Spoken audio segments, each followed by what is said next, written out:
Dr. Michelle Cretella is the Executive Director of the American College of Pediatricians. She's a board-certified general pediatrician with a special interest in adolescent mental and sexual health. Dr. Cretella is a pro-life advocate and has been published in several lay publications. She's also a member of the Board of Directors for the Alliance for Therapeutic Choice. Please welcome Dr. Michelle Cretella.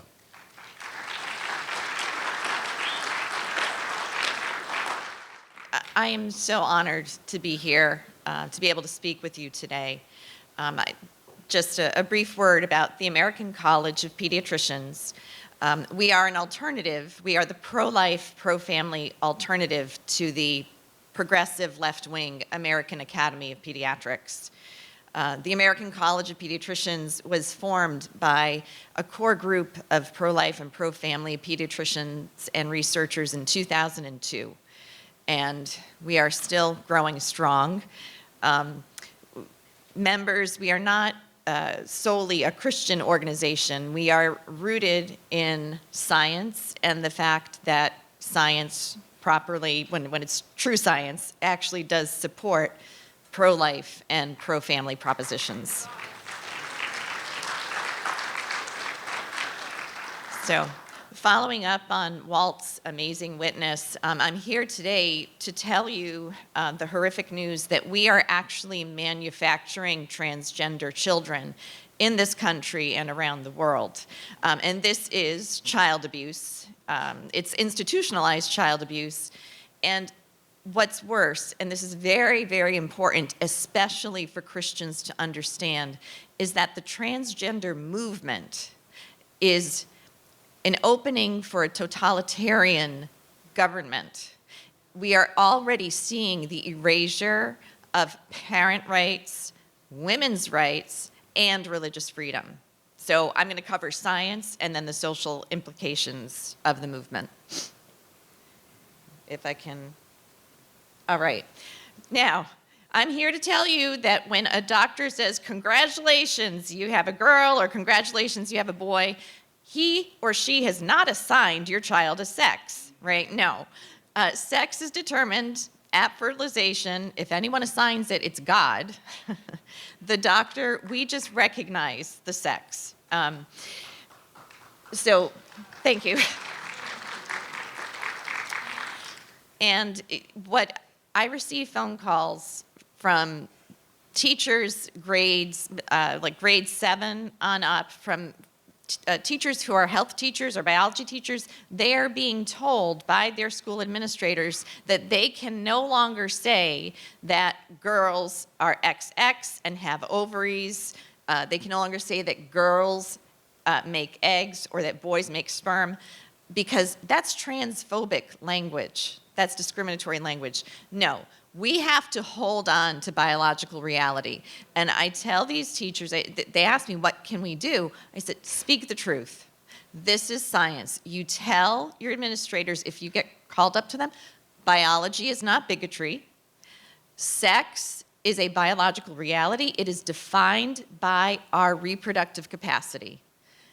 It takes a man and a woman to make a baby. That's 2 sexes. That's all we have. As I said, sex is determined at fertilization. It declares itself in utero as early as 8 weeks gestation. And at birth, we merely recognize it. Now, we are often told, the activists will bring up, oh, no, there's at least a third sex, intersex people. This is using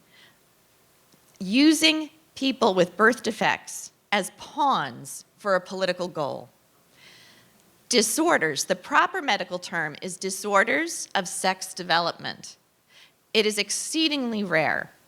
1 in 2,000 births, we will have a baby with ambiguous genitalia.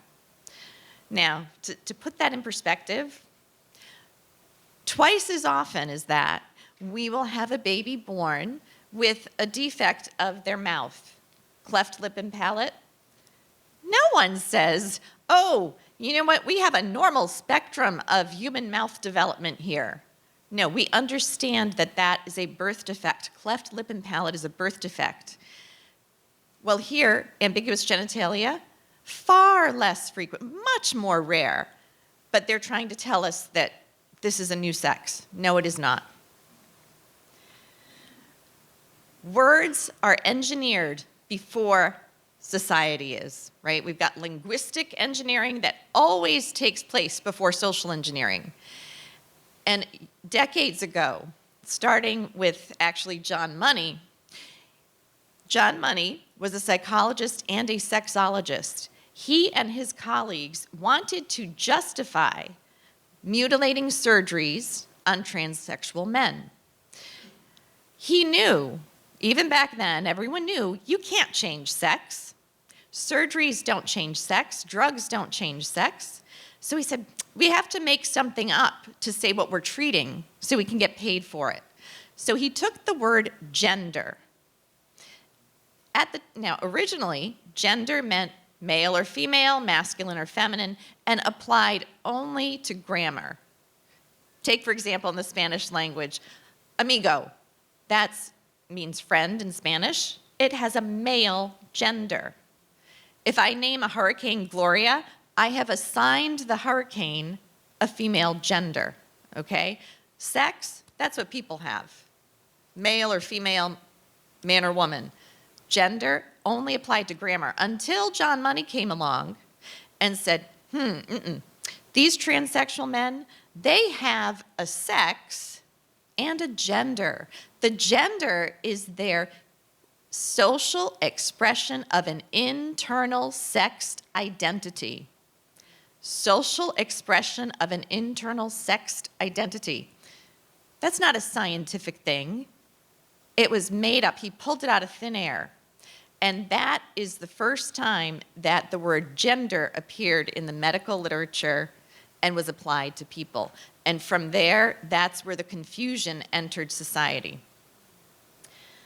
So when we're speaking about people, we have to remind ourselves, speak about sex. It's not a gender reveal party for our baby, it's a sex reveal party, right? It's very important. Here, this diagram reflects the lies of transgender ideology overall, and this particular poster is used frequently from preschools on up. The original production was the genderbread man, but the activists, the genderbread person, but the activists realized that even kids, if they saw a genderbread person, would relate it to a human being and a gingerbread man or a gingerbread girl. So they, that's bad. You know, we need mythical creatures so we can deconstruct, desocialize our children. And according to the activists, we must teach children as young as age 2 that people actually have an innate gender identity. So an identity in the mind that they're born with of either male, female, or other, that people are born with an innate gender expression, masculine, feminine, or other, that people are born, that we're basically not born with a sex. Nope. See kids, we have our sex assigned at birth. Then they teach the children, you may be physically attracted to male, female, or other, and you also have an innate emotional attraction to male, female, or other. Now you can easily see here how you can imagine how bestiality can fit into this too. All lies. Gender identity disorder, which was renamed gender dysphoria, is a real thing. Dysphoria simply means discomfort or emotional upset. Prior to the transgender political activism, let's say prior to 2013, less than 1% of children would experience a discomfort over their physical bodies. Less than a fraction of a percent would actually believe that they were the opposite sex. And the vast majority, up to 98% of confused boys, and up to 88% of confused girls would outgrow this confusion if families were helped to support them through their natural puberty.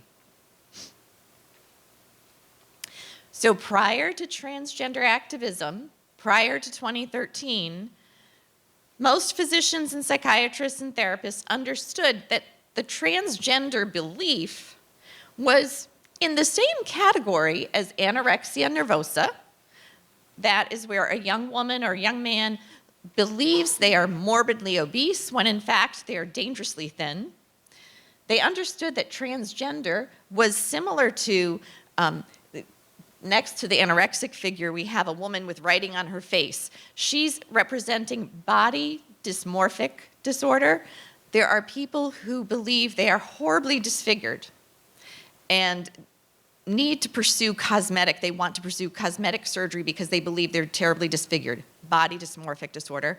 And then the woman in the wheelchair with braces on her legs is actually a fully healthy woman who believes she is an amputee. So even though she's fully healthy and able to walk, she is so emotionally and psychologically distressed that she insists on wearing braces, refuses to walk, and uses a wheelchair. That is called body identity integrity disorder. In the most severe form, these people pursue surgeons to amputate their healthy legs or to dissect, to cut their spinal cord so that they're paralyzed. But we don't follow that old thinking anymore. Today, doctors, therapists will actually tell parents, so if two parents bring their little boy to a doctor, little boy's 3 years old, and he's insisting that, Mommy, Daddy, I'm really a girl, he's cross-dressing, he's only playing with girl toys, the doctors today will say, oh, he is insistently, and he's insistent, consistent, and persistent that he's really a girl. He was born in the wrong body. Mom and Dad, you must socially change him. He's really your daughter. Give him a new name, encourage him to dress only as a girl, and you make sure you go to the school and make sure they treat him as such. Congratulations, you have a daughter. Social impersonation is the first step that children are now given, and that will be followed by drugs called puberty blockers, usually at age 9, as early as age 9, and then sex change, cross-sex hormones when they're sometimes as young as 13. Just to take a step back, in 2010, I did have a little boy. I call him Andy, not his real name. And between the ages of 3 and 5, he did start to tell his parents that he was a girl. He increasingly played only with girl toys and was cross-dressing.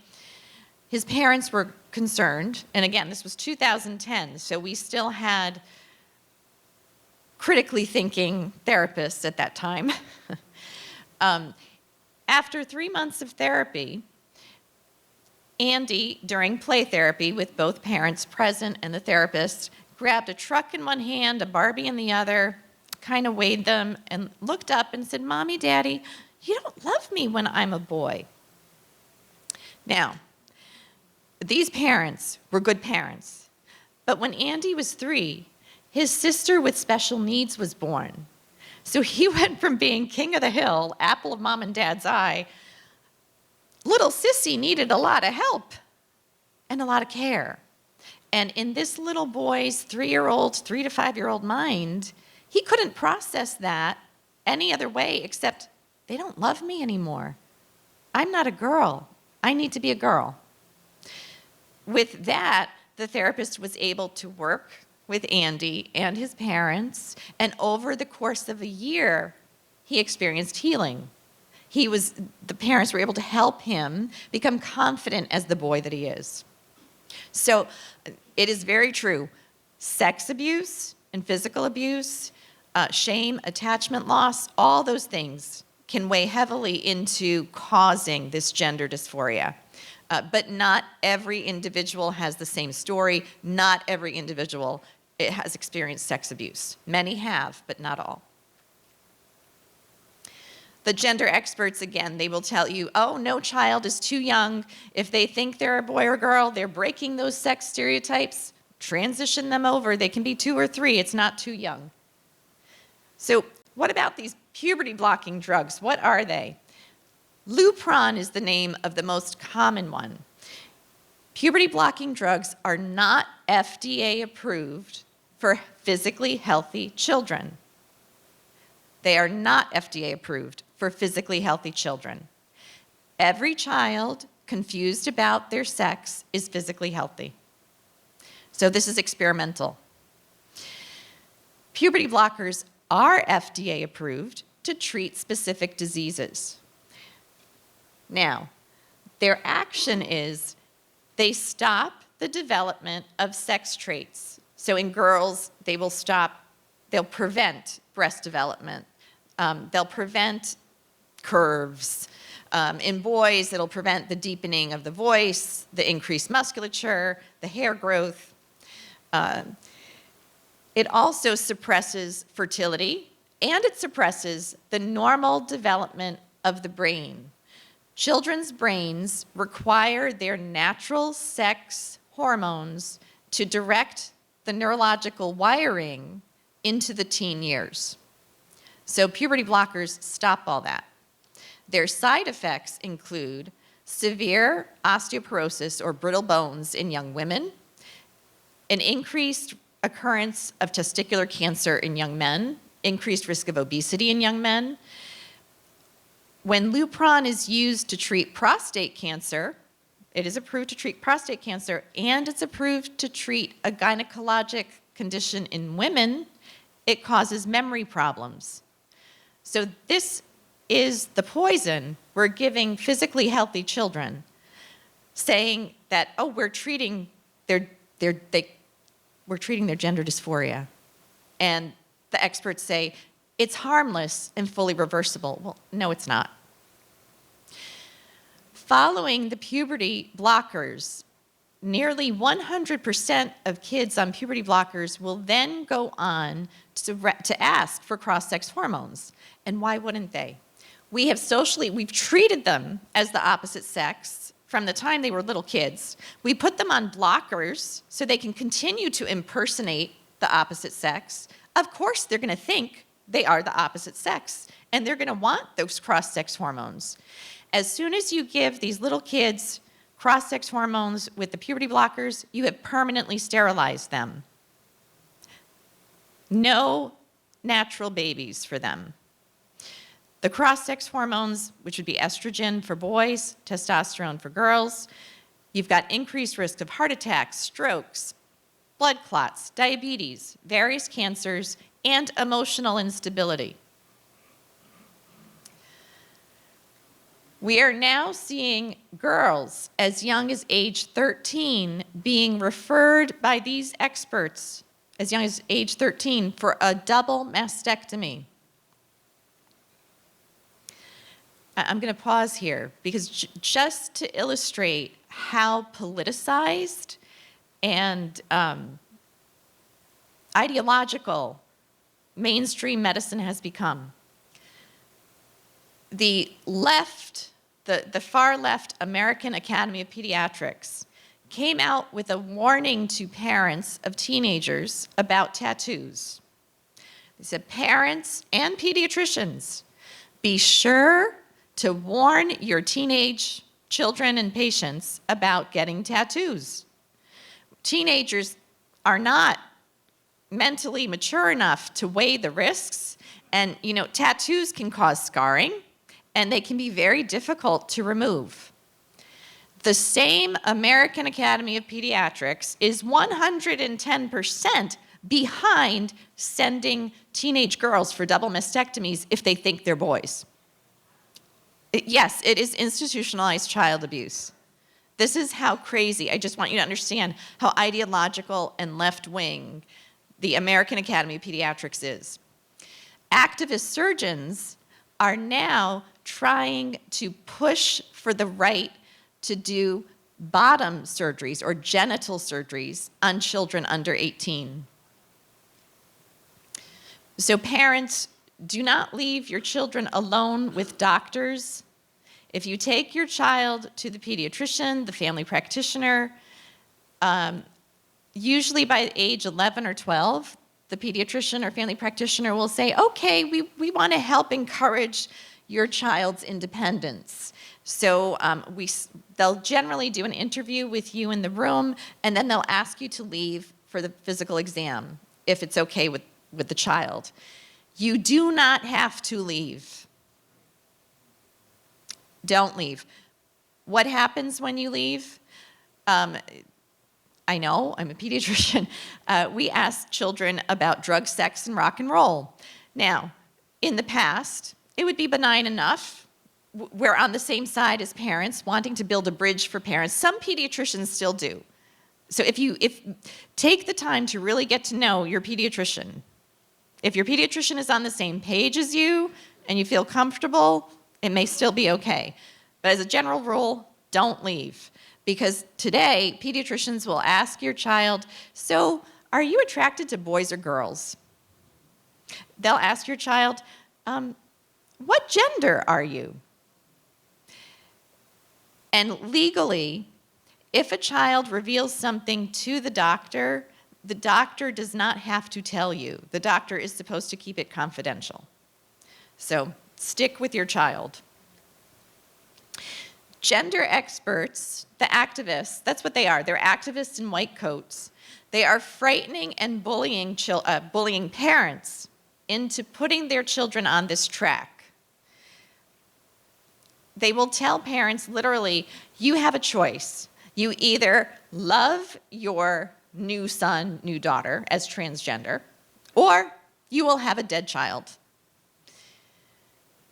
That is not true, but it's the suicide threat. That is how they pressure a lot of parents to go along. The other thing, which is becoming more common, is that when parents resist even the threat of the lie of suicide, doctors are reporting them to Child Protective Services as abusive parents.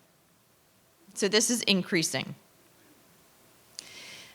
The truth is, transition, as we heard from Walt Heyer, transition does not prevent suicide. The best study we have happened in Sweden. It was a 30-year study.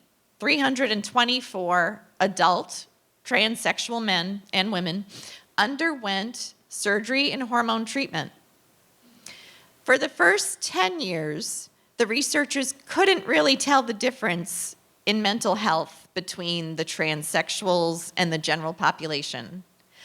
After 10 years, the mental health problems, depression, anxiety, suicide, skyrocketed.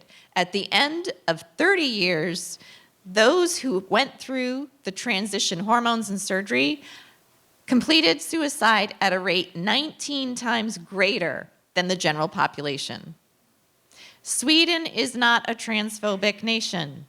Transphobia, in other words, us Christians, are not, we're not the cause. A transphobic, non-accepting culture is not the cause of suicide. The cause of suicide in this population is the underlying issues, the traumas, the misperceptions, the psychology.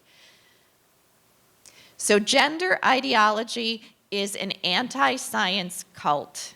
It's a cult in the sense that it's being preached by mainstream medicine, psychiatry. It has infiltrated our public schools and even private schools.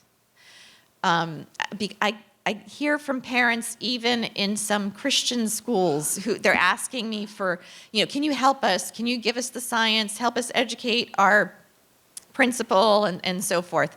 So be very careful, because even Christian schools are not always immune from this ideology. And of course, social media and mainstream media. As parents, this is a really difficult time to be a parent. When we protect gender identity in law, the indoctrination of children becomes unstoppable. think about it. Once laws enshrine anti-discrimination laws. You can't discriminate against people against their sex or against their skin color. Fine, but gender identity is not like skin color. Gender identity is in the mind, and it can be correct or it can be wrong. If we protect gender identity the same way we protect skin color and sex, then parents can't say anything about a drag queen coming in and teaching their kindergartners that they might be born in the wrong body. And this is happening around the country, primarily in states that do protect gender identity and sexual orientation as if they're like skin color. In schools, it's not just sex education. Gender ideology, the lie that you could be born in the wrong body, is being taught across the curriculum. So from preschool and kindergarten during story time, as well as in English class and history class. And their books, as Red Crayon, that sounds like a benign title. Well, it's about a red crayon that colors blue. So what that does, as the teacher reads through, she teaches children to think, oh, what's on the outside may not be who you really are. The Teddy book, Introducing Teddy, is about a little teddy bear who's sad. At the beginning of the book, he has a bow tie. By the end of the story, he's gone from sad to happy because he realized he could move his bow tie and make it a barrette and become a girl bear. This is dangerous because children, at the age of 3, children may understand. They're just figuring out, I'm a boy, I'm a girl. It's not until age 7 that children really understand sex doesn't change. By age 7, that's when kids are grasping a boy becomes a man and doesn't change, and a girl becomes a woman and doesn't change. So under age 7, children are very vulnerable to this ideology. This slide is showing, it's showing how low the incidence was of gender identity disorder in children back between the 70s and the mid-2000s. The blue line represents when Facebook was launched. The green line represents, I know the red line is Instagram. I think the green line, Tumblr, thank you, I'm sorry. So Facebook, Tumblr, and Instagram. And what you can see is after each social media site was launched, the exponential rise grew more and more rapid.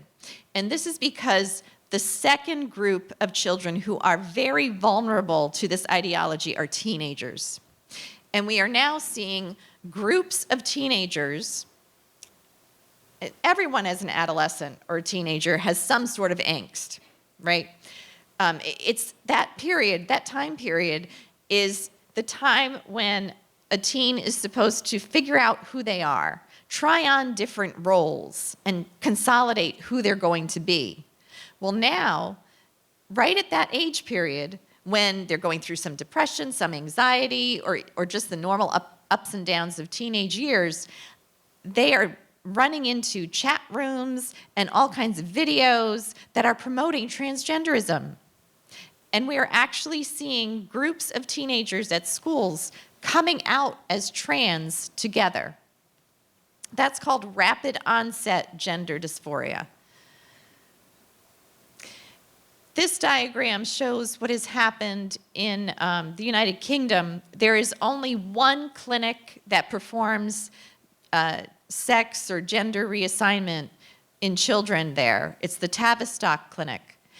And back in 2009, they had barely any referrals from children or teens asking for sex change. In less than 10 years, the red line shows that the percentage of girls requesting a sex change increased by 4,500%. The blue line represents the increase in boys. They increased maybe 2,000%. This is the power of social indoctrination and then the contagion from social media. So the new normal, if we allow our legislators to enshrine gender identity as a protected class, the new normal becomes drag queens, transsexuals, transgenders are a normal protected minority, and anyone who adheres to a biblical faith, including faithful Muslims, Orthodox Jews, Christians, Catholics, or anyone who believes in biology, we now become hate mongers. And we're the ones who will be fined. And as an example, in New York City, if you misgender someone, if you use the wrong pronoun in New York City, you can be fined $250,000. They have also, in New York City, outlawed in their transit and their trains, they no longer say ladies and gentlemen because that is transphobic language. The woman in the center, just below Pope Benedict, and she is Dr. Lisa Littman. She is a mother as well as a researcher and physician. She published an excellent study about the rapid onset gender dysphoria in teenagers this past fall. She was working for the Rhode Island Department of Public Health at the time, and she published her study out of Brown University. Because she was warning people about the rapid onset in these teenagers due to social media, she was attacked by the transgender activists, and Brown University pulled her study from their website. She was also fired from her position in the Rhode Island Department of Health. I know her. She and I are friends. She is Jewish. She is pro-abortion. But she deeply cares about children and is committed to true science. Now, and so let's pray for her, Dr. Littman. But to her credit, she has persevered. The journal that published her study forced her to go through they forced her through the regular evaluation, and then because of pressure from transgender activists, they told the activists, oh, it's okay, we'll make her go through an evaluation again.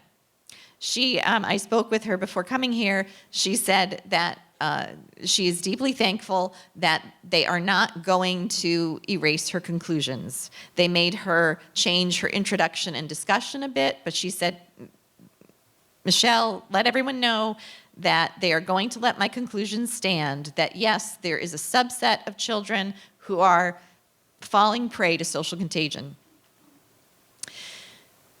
Erosion of girls' and women's rights. If gender identity is protected in law, any man can say, I am a girl, I am a woman, and demand that he use a woman's restroom, a girl's locker room, be on a girl's sports team. The young woman who is pictured in the corner under the title of schools is Alexis Lightcap. She is a real and a very brave senior in high school at a school in Pennsylvania, Boyertown. She and a fellow classmate sued her school because she walked into the girls' room one day and saw a boy. She was shocked. She ran out. She complained to her teacher. She got in trouble. Why? Because he was a trans student, and he belongs there.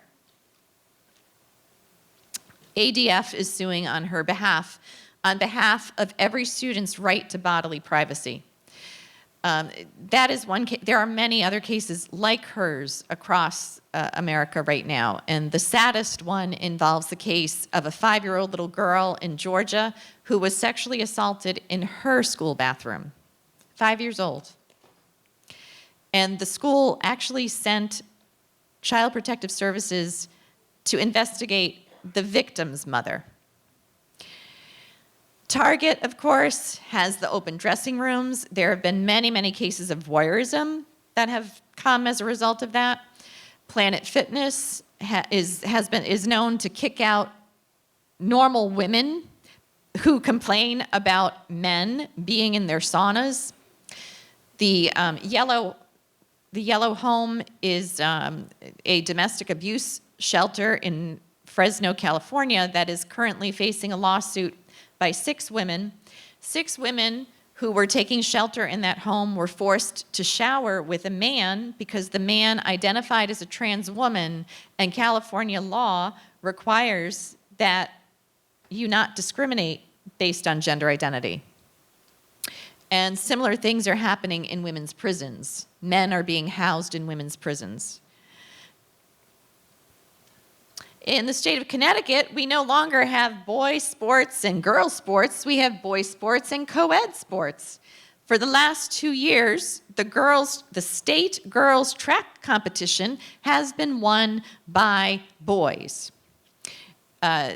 This young man in red goes by the name of Terry Miller, grows his hair long, has identified as a girl for a couple years. Prior to that, he ran on the boys' team. The student who came in second is in black behind him. That is a boy who identifies as Andrea Yeager. He too identifies as transgender and once competed on the boys' team, and for the last couple years has competed on the girls' team. This is an image of distraught parents. These are not the actual parents involved.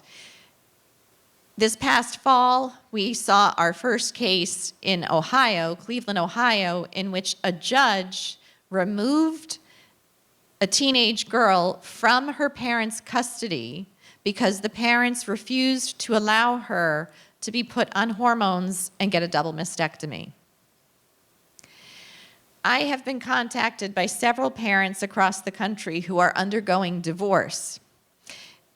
And what's interesting, there have been about 7 different families from 7 different states who've contacted me over the past year. In each case, it involved a daughter around the age of 15 who never had any sign of gender identity disorder beforehand, before the divorce evolved. Divorce proceedings begin, and the gender dysphoria erupts. One parent will insist that the gender dysphoria is a result of the trauma of the divorce and wants psychiatric treatment. The other parent will say, no, I believe the gender experts. I want her to get hormones and surgery. And the judges are siding with the hormones and surgery. So this is a very dangerous movement. My last slides are borrowed from Stella Morabito. If you want to remember her name, Stella Morabito, you can look her up on the internet. She is an expert in propaganda, communism, Russian studies. She has basically looked at the transgender movement, and as I've been saying here today, indicating that this opens the door to a totalitarian government because it is forcing everyone to basically accept lies as reality. It's unsustainable. It's unsustainable to deny biology. It takes so much force to convince people, so much propaganda to convince people that our bodies are not who we are. She points out that it sows chaos into the language. And we talked about that a little bit with gender versus sex. We also have these crazy pronouns. According to Google, there are 112 different genders. She says it quite well. Transgenderism depends on a very aggressive campaign of agitation, propaganda, and punishment. You know, as I indicated, New York City, you get fined an outrageous $250,000 for using the wrong pronoun. Sowing the seeds for totalitarianism, and she is ringing the alarm. Let's stand up together, sound the alarm, and speak out against its censorship. And yes, then we've got Linda. So I just want to close with, as far as action steps, please do visit our website, the American College of Pediatricians, acpeds.org. acpeds.org. We have a variety of resource materials there, not just on transgender. I also encourage you to read The Federalist regularly. Certainly visit Walt Heyer's website. Educate yourselves, educate your children, be very proactive. Know what is going on in your children and grandchildren's schools. And the more we're going along, certainly fight to get your schools back, but more and more I am pushing homeschooling. I really am, yeah. Thank you.